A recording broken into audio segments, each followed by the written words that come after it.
G'day, c***s. So, turns out that even white van drivers, who as far as I'm aware make up the bulk of our readership, I'm talking about the Sun of course, Read the Sun, can be terrorists now.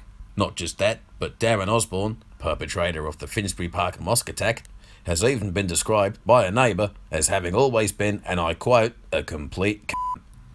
Crikey, what can all this mean? Is it time to examine my own role in all of this? Heh, fuck that for a game of knifey spoony. Knifey spoony, cut, cut, cut, cut. Yeah, this one's come out well. Spoony, cut, cut, cut. So yeah, basically, in a way, it's been a great few months for the tabloid press. We've had a raft of terrorist attacks and even a catastrophic tower fire to do most of the heavy lifting for us. But if you're anything like me, and let's face it, in most ways you are not, then by now you'll be sick to the back fucking teeth of hearing politicians start interviews by saying, "Oh, may I begin by saying just how awful this is and how sorry I am, blah blah blah blah." No one gives a far-flung fuck, you full pack of c***s. So a bunch of bloody povos have perished. Big fucking deal. The real tragedy here, if you ask me, which by listening to me podcast you c***s implicitly are, is that people are starting to use social media more and more to hold those in power to account. Eh?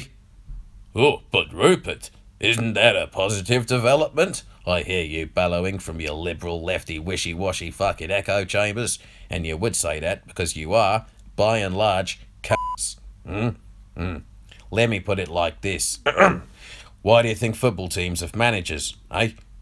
And what happens to the teams where the players get all cocky and start undermining the manager's authority? Eh? Aye. No c*** ever put the tea lady in charge. Now why do you think that is? Does it need spelling out for you? Allow me to take the liberty. Some people are born to rule, c***s. And the sooner you calm the fuck down and get back to embracing your serfdom, the sooner we can rewind blissfully back to the golden age of tabloid journalism. Hillsborough, Gotcha, Millie Dowler, all that shite. It was the Sun what won it. Freddie Starr ate my hamster. Aliens turned my husband into a fish fucking finger.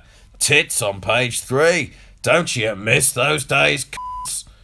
Didn't you enjoy the nigh on 3 decades worth of scouser baiting? Wasn't that fun? Hey, hang on there, mate. We wasn't pissing on the dead and stealing off 'em. Them's a lies. Ha ha ha. Hey, calm down, calm down. Ha ha. Laugh. I genuinely shit myself. And who's laughing now? No c***. That's what c***. And that's all down to the Sun's diminishing grip on the national narrative. We don't have to do it every single time, boys. Yeah, just play it by ear. Let's see how it goes. All right, yeah. Where were we? Oh, right, yeah. I admit I'm kind of all over the place here. On the one hand, like I said, it's been a good few months. But I mean that in terms of overall workload. Looking at it another way, it's been a fucking disaster. In times of such uncertainty, who knows what to think? How can we really be sure who's right? Me. And who's wrong? You anymore? Hey? These are scattered thoughts, I grant you, but the lessons loom large. And here they are. Lesson number 1. Fall back in line, c***s. 2. Stop making everything about politics just because a bunch of you c***s died. 3. Pissing off Scousers is fun. Let's do it more. 4. White van drivers can be terrorists too, but they ain't gonna bomb you like some bleeding muzzo will, so it's probably better to call them revenge attackers. Maybe even revenge artists. I'll leave that one with you, c***s. 5. Tear your fucking faces away from social media for 1 bloody second of your miserable fucking lives. It's all fake news. Instead, read the Sun. Read the Sun, cunts. Yeah, that was fine.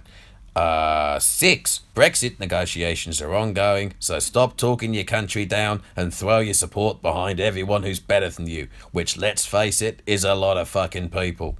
7. Rick Astley is touring the nation's forests, so don't forget to book your tickets. All right, that's all for good day, c***s. Join us tomorrow for more of this kind of thing, and, well, I guess you better fuck off now.